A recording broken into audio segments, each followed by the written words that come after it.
दर्शकवृन्द नमस्कार। केन्द्रबिन्दु एक्सप्रेसमा स्वागत गर्छु। म छु अपेक्षा ढुङ्गाना। केन्द्रबिन्दु समाचारमा हामी दिनभरिका महत्त्वपूर्ण तथा खोजमूलक समाचारहरू सम्प्रेषण गर्ने गर्छौं। सुरु गरौं आजको प्रमुख शीर्षकहरूबाट।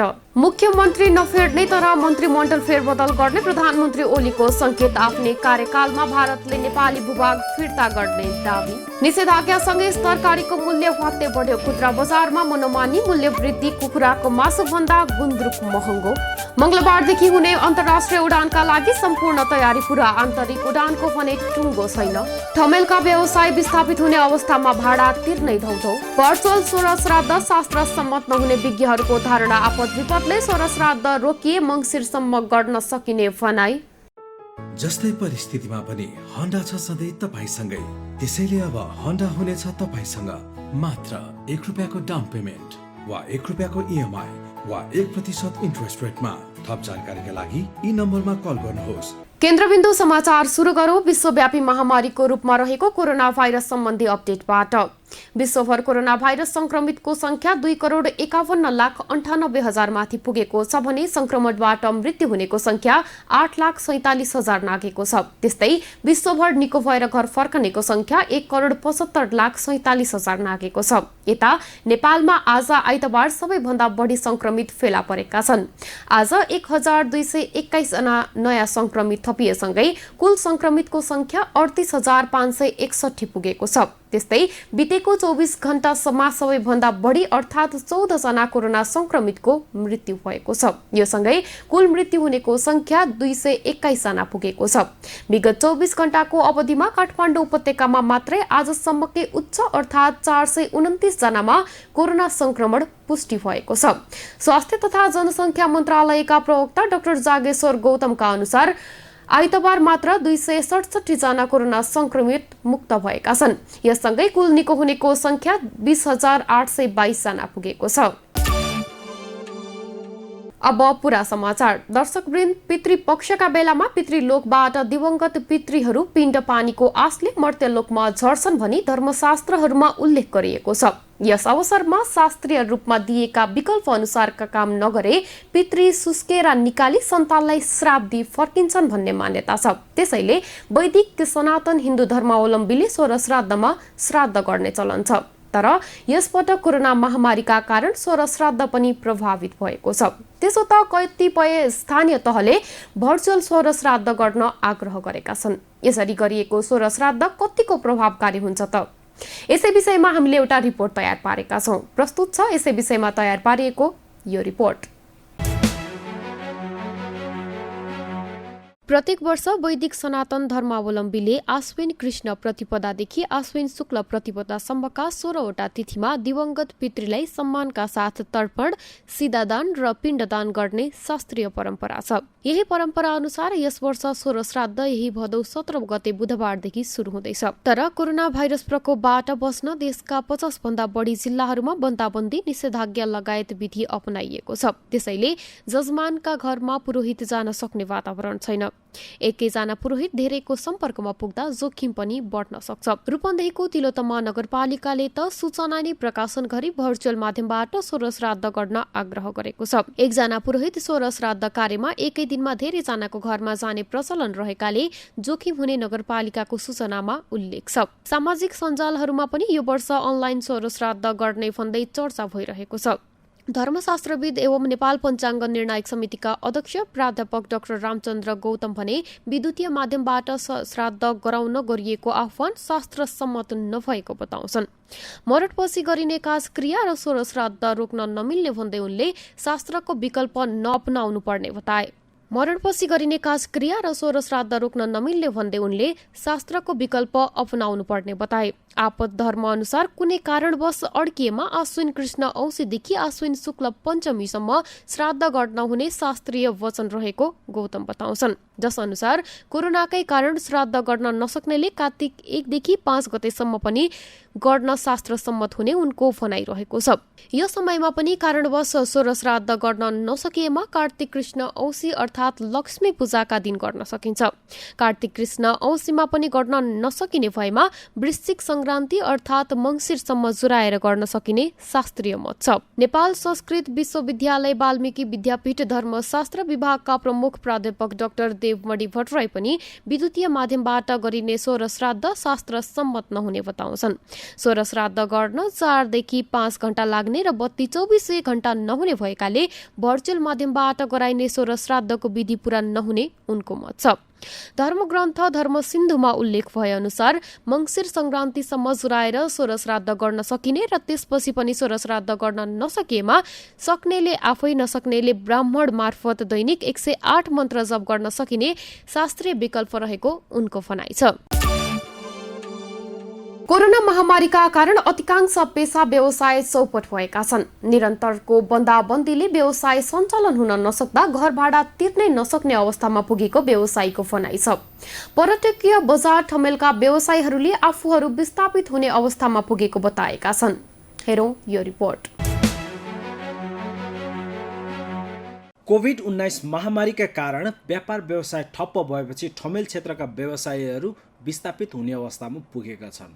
पर्यटनमा निर्भर रहेको ठमेल लकडाउन र निषेधाज्ञाका कारण पूर्ण रूपमा बन्द हुँदा व्यापार व्यवसाय पनि ठप्प छ, जसका कारण घर भाडा तिर्न समेत समस्या भएकोले विस्थापित हुने अवस्थामा पुगेको व्यवसायीहरूले बताएका छन्। ठमेल पर्यटन विकास परिषदका उपाध्यक्ष भवि शर्माले गत चैत यता व्यवसाय पूर्ण रूपमा बन्द भएपछि अहिले व्यवसायीहरूलाई घर भाडा तिर्न गाह्रो भएको बताए। अन्य क्षेत्रमा भन्दा ठमेल क्षेत्रमा घर भाडा महँगो भएको र लामो समय व्यापार ठप्प भएपछि अहिले घर भाडा बुझाउन कर्मचारीलाई तलब दिन समस्या भएको बताए। ठमेलभित्र रहेका अधिकांश घरबेटीले 30 देखि 70% घर भाडा छुट दिए पनि केही घरबेटीले घर भाडा समायोजन नगरिदिँदा त्यस्ता व्यवसायीहरू विस्थापित भइसकेको बताए। उपत्यकामा फेरि निषेधाज्ञा जारी भएपछि भने अझै लामो समय व्यापार व्यवसाय ठप्प हुने देखिएकोले घर भाडा छुट पाएका व्यवसायीहरू पनि घर भाडा तिर्न नसकेर विस्थापित हुनु परेको अवस्थामा पुगेको शर्माले बताए। हिजोको अवस्थामा हामीले के आशा गरेका थियौँ भन्दा अब यो लकडाउन चाहिँ अलिकति खुकुलो भइसकेपछि भदौ 1 गतेबाट डोमेस्टिक र इन्टरनेसनल फ्लाइटहरू चाहिँ सेड्युल अनुसार खोल्ने एउटा वातावरण बनेको थियो र विभिन्न पर्यटन क्षेत्रका सङ्घ संस्थाहरूले चाहिँ अनुरोध गरिसकेपछि पर्यटन मन्त्रालयले त्यसको पहल गरेर एउटा खालको चाहिँ वातावरण बनेको थियो भने पछिल्लो चरणमा आएर चाहिँ फेरि यो निषेधाज्ञाको जुन अवस्था सिर्जना भयो, यो निषेधाज्ञाको अवस्था सिर्जना भइसकेपछि आजको दिनमा चाहिँ हिजो जुन समायोजन गरेको भाडा थियो त्यो भाडा पनि तिरेर व्यवसायीहरू ठमेलमा बस्न सक्ने अवस्था छैन र अहिले हामी चाहिँ घरमा बसेर अब समय अनुसार चाहिँ सामाजिक सञ्जालहरूबाट भर्चुअल मिटिङहरू गरिरहेका छौँ र उहाँहरूले आजको दिनमा के भन्नुहुन्छ भन्दा अब हिजो जुन चाहिँ 50%, 60%, इभन 30%, 40% जुन भाडा चाहिँ छुट दिनुभएको थियो त्यो भाडा पनि अब आजको दिनमा चाहिँ हामीले तिरेर बस्न सक्ने अवस्था छैन। काठमाडौँमा अन्य क्षेत्रको तुलनामा ठमेलको घर भाडा महँगो छ। त्यसै पनि ठमेल क्षेत्र पूर्ण रूपमा पर्यटकमा निर्भर रहेको क्षेत्र हो। अहिले अन्तर्राष्ट्रिय उडान बन्द भएका कारण पर्यटकहरू आउने अवस्था पनि छैन। पर्यटक नआउँदासम्म ठमेलको व्यापार शून्य नै हुन्छ।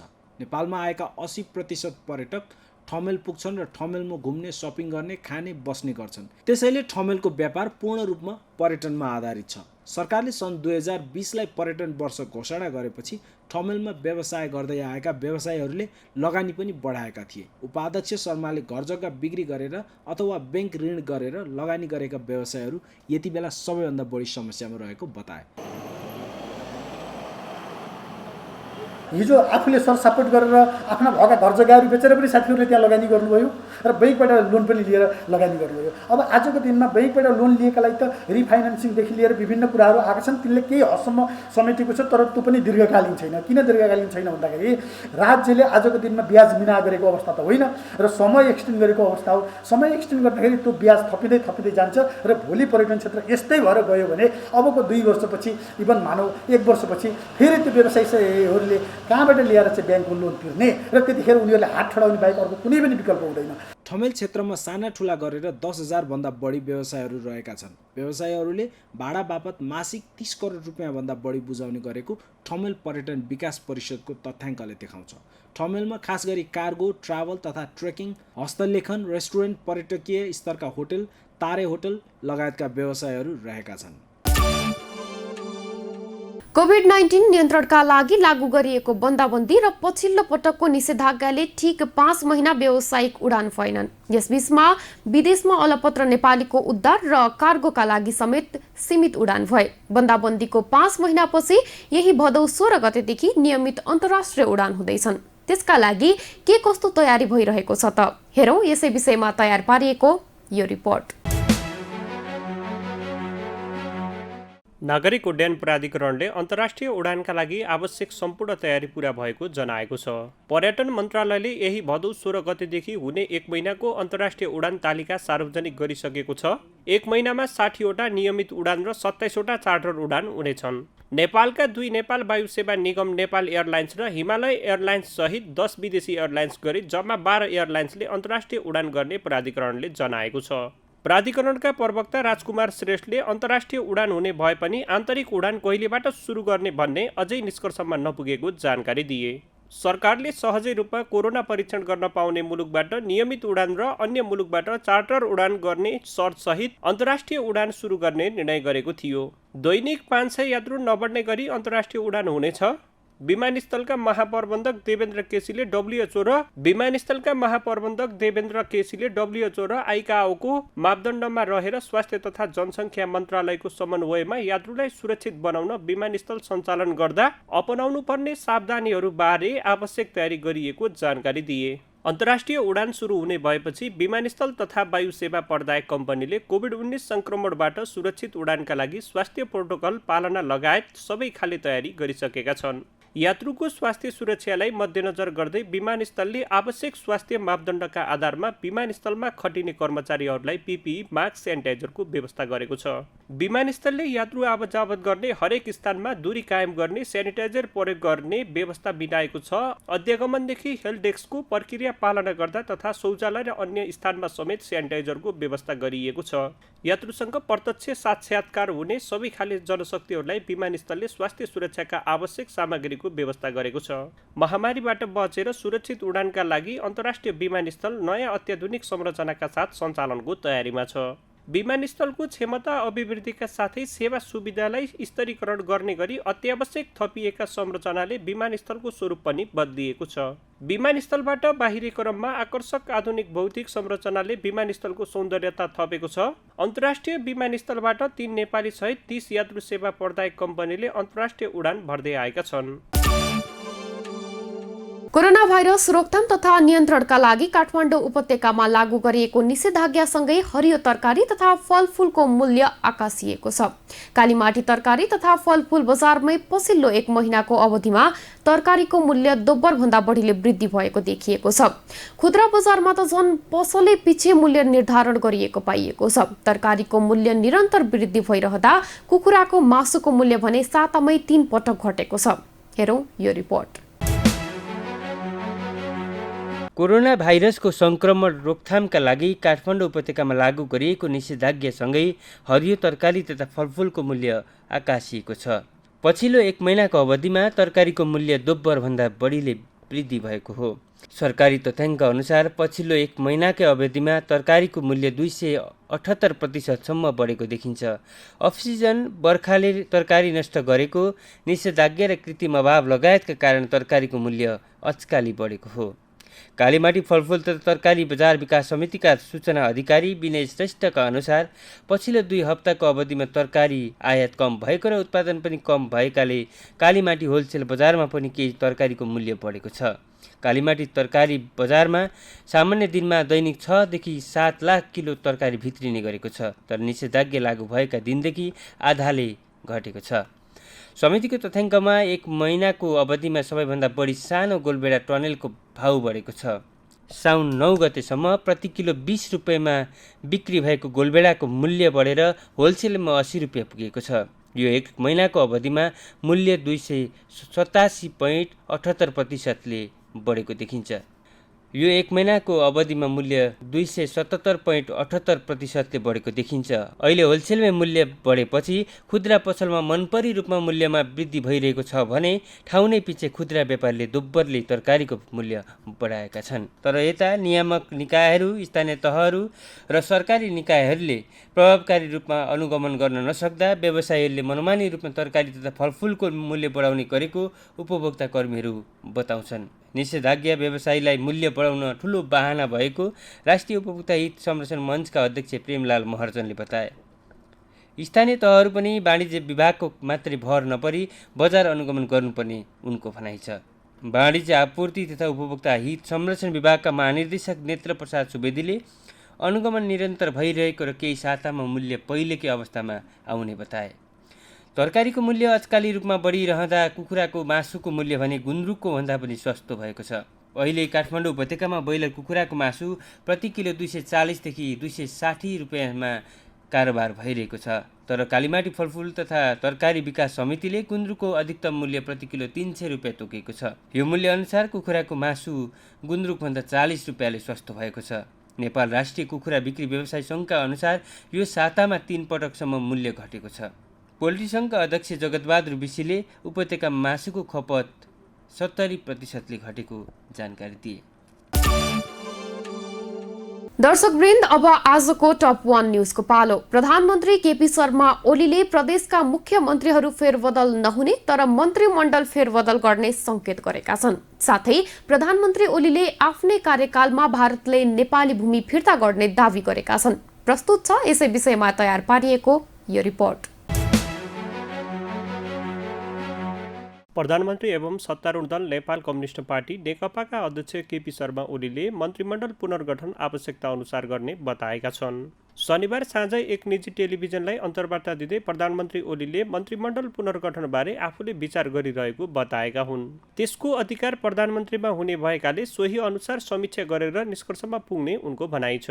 प्रधानमन्त्री ओलीले प्रदेशका मुख्यमन्त्री भने फेरबदल नहुने बताएका छन्। तत्काल मुख्यमन्त्री परिवर्तन गर्नु भनेको अस्थिरता निम्ताउनु भएको ओलीको तर्क छ। साथै ओलीले पार्टीभित्र केही समस्या रहे पनि पार्टी नफुट्ने समेत स्पष्ट पारेका छन्। त्यस्तै प्रधानमन्त्री ओलीले भारतले कालापानी, लिपुलेख र लिम्पियाधुरा सहित नेपालको भूभाग फिर्ता गर्ने दावी गरेका छन्। उनले भारतीय प्रधानमन्त्री नरेन्द्र मोदीसँग यसबारे कुराकानी गर्ने समेत बताएका छन्। उनले भने भारतले नेपाली भूमि फिर्ता गर्नुपर्छ र गर्छ, त्यसका लागि मोदीजीसँग कुराकानी हुन्छ। भारतले नेपालको भूभाग हो भन्ने स्वीकार्नुपर्छ र स्वीकार्छ। कालापानी लगायतको भूभागलाई नेपालको नक्सामा समेट्नु देखावटीपन मात्र नभएको उनको दावी छ। नक्सा यथार्थ भएकाले भूभाग पनि फिर्ता हुने उनको भनाइ छ। त्यसका लागि कूटनीतिक तहमा कुराकानी हुने भन्दै आफू त्यसका लागि भारतीय प्रधानमन्त्री मोदीसँग कुराकानी गर्न समेत तयार भएको उनको भनाइ छ। त्यस्तै गरी प्रधानमन्त्री ओलीले सरकारका प्रवक्ता एवं अर्थ, सञ्चार तथा सूचना प्रविधि मन्त्री डाक्टर युवराज खतिवडालाई नै अर्थमन्त्रीमा निरन्तरता दिइने सङ्केत गरेका छन्। प्रधानमन्त्री ओलीले अर्थमन्त्री खतिवडाबारे 2-4 दिनमा निर्णय हुने बताएका हुन्। अर्थमन्त्री डाक्टर युवराज खतिवडाले गत फागुन 21मा दोस्रो पटक मन्त्रीको रूपमा शपथ खाएका थिए। सोही अनुसार उनको कार्यकाल अबको 6 दिनमा पूरा हुँदैछ। सङ्घीय संसदको सदस्य नरहे भदौ 20 गतेसम्म मात्रै डाक्टर खतिवडा अर्थमन्त्रीको हैसियतमा रहनेछन्। संविधानको धारा 78ले सङ्घीय संसदको सदस्य नरहेको व्यक्तिलाई मन्त्री पदमा नियुक्त गरेमा त्यसको 6 महिनाभित्र सङ्घीय संसदको अनिवार्य सदस्यता लिनुपर्ने व्यवस्था गरेको छ। केन्द्रबिन्दु समाचार आजलाई सकिएको छ। भोलि यसै समयमा उपस्थित हुने नै छौँ। तबसम्मका लागि बिदा दिनुहोस्। केन्द्रबिन्दु न्युज हेर्दै गर्नुहोला। नमस्कार।